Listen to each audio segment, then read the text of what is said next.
Hey and welcome to another fun tutorial, and today I'm going to show you how you can create this cool effect here where you can have this flame in your hand and it looks pretty realistic actually.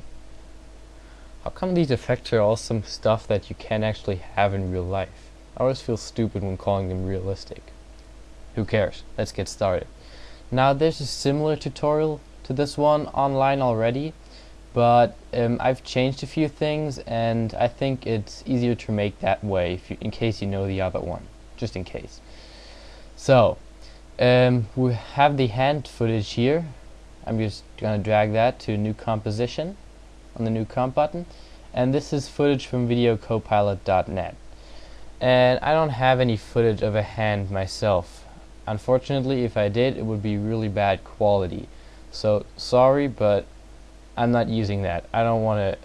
That's embarrassing for me. I haven't got my new camera yet. So I've got this footage from videocopilot.net. This is Sam Moya's hand. It was in the bug tutorial where you got bugs crawling on your face or up your arm, and this is the footage from that.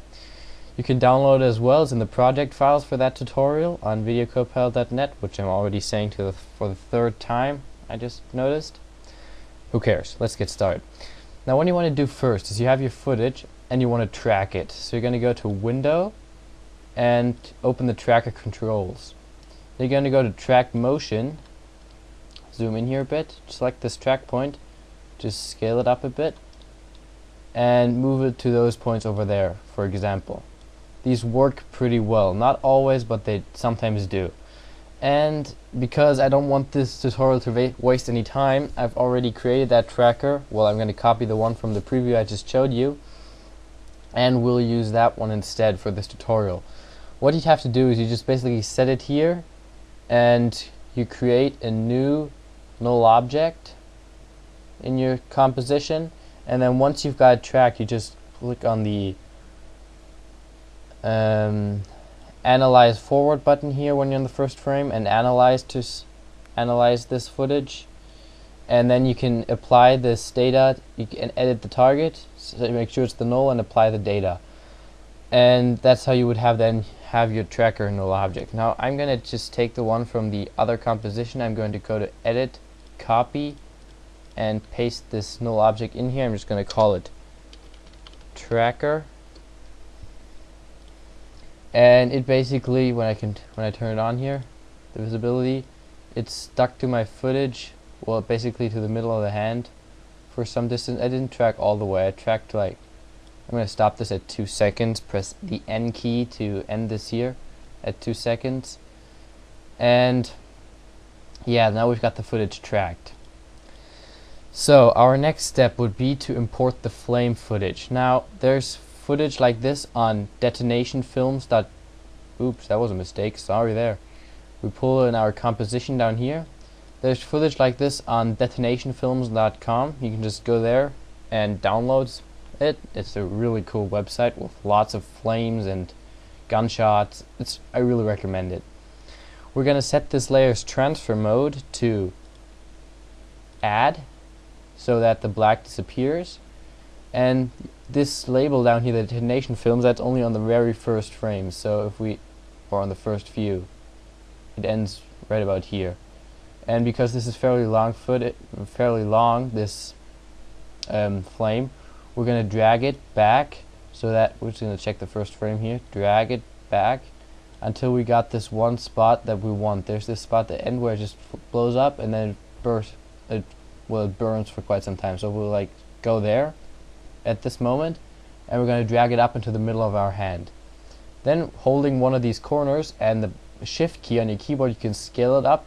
It's a uniform scale so it doesn't distort anything, and we're going to make it even bigger, and that should fit. And this is important. You're going to have to take the pig whip and parent this to the tracker so that it also has the tracking, well, it follows the tracking null object and it stays on the hand the entire time. And now I'm gonna pull it up even a bit further there so it's in the middle of the hand, and I think that fits pretty well. So Now make sure you got the flame footage selected, and we're going to go to Effect, Color Correction, and where is it? Curves. And we're going to add some contrast. So just drag this up a bit, this down, just a tiny bit, so you can see a difference here. Just a tiny bit in contrast difference. It's not that great, but makes it look a bit better. And go also Effect, Blur and Sharpen, Sharpen. Because it's slightly blurred, we're going to add like a value of 25, and that brings back some of the details you can see there. Okay, we're done with the flame footage. Now, this, some people like to stop at this step. This looks, well, it looks like he has a flame in the hand, but yeah, it doesn't look that realistic. It just looks like it doesn't really look like anything. It looks really composited and fake. So we're going to add a new solid. We're going to call this Orange Glow, and in the color selection make sure you get a color like this. I chose 250, 150 and 15 for the RGB values. You can just use them as well. Okay, make comp size okay. Now I'm just going to leave the tracker at the top, and we're going to turn off the visibility for this layer for a second, and take our pen tool, and we're just going to draw a quick mask here on the hand, something like that. Turn the visibility back on, and you see we've got that. Now that looks really, really odd.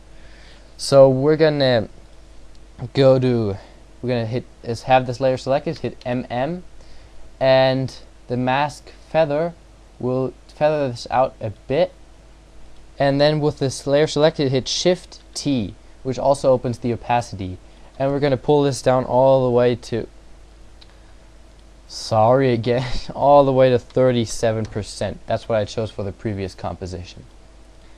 And if we have that now.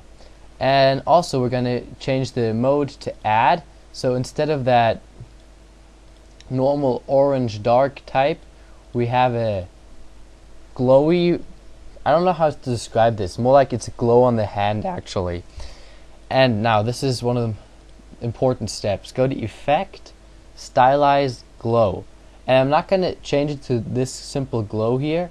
We're going to go to Alpha Channel, which makes that ring there, and now we're going to set the glow threshold all the way up to 95% to pull that ring in there, maybe even a bit more, just so we get that ring in the middle there. I might pull this over a bit. It doesn't have to fit perfectly on the hand like I had it earlier. The glow radius we're going to push up to 92. So we got the ring like blurred out, and the intensity will also pull up to 8, so it's really bright, and this already looks a lot better. And it's important, what I just missed here is that the glow is below the flame.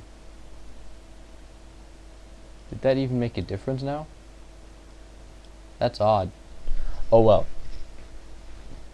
And the glow also has to be parented to the tracker so that it moves with the hand. And now this looks really cool. There's only one thing we're still missing, and that is a flicker on the glow, so that it looks a bit more realistic. For that, we're going to open the opacity, and instead of adding keyframes that affect the opacity, we're going to Alt-click on the little stopwatch, and we're going to add a wiggle expression. And the one we're going to add is wiggle 10, 10, and hit enter on the numpad. What this does is it changes the opacity value 10 times a second. It changes it to 10%. And this is, for my limited experimentation with the first test, this seems to look pretty cool. If I do a quick RAM preview, we can see how this turns out, and that looks pretty cool. And maybe we can go back into our orange glow and turn up the threshold, pull that, well, we can't pull it any further. We have to make the mask a bit smaller. So maybe, oh, if I think about it, this looks okay. As long as the this ring doesn't go off the hand. We got the nice glow around on the fingers, over here, over there, on the thumb here. It looks really cool. And if you found this, so we're done here. If you found this tutorial any helpful, please go and visit my blog at KillianCoe, I don't know how you pronounce that, I won't even tell you how I do, .com. That's my YouTube username. On the blog you can view my tutorials. You've got these embedded right here in the YouTube player. I'm going to show you how you can create this cool. I'm going to turn the sound off, and if you go on full screen, you won't see this very well, but this is HD. You'll see this really good. It lags a bit too because I'm recording, but you can watch this tutorial in HD from a really fast server at YouTube. I really recommend it. I'm going to go to the home page right now. There's all my tutorials. Please visit, comment, and tell me what you think. Thanks for watching. Bye.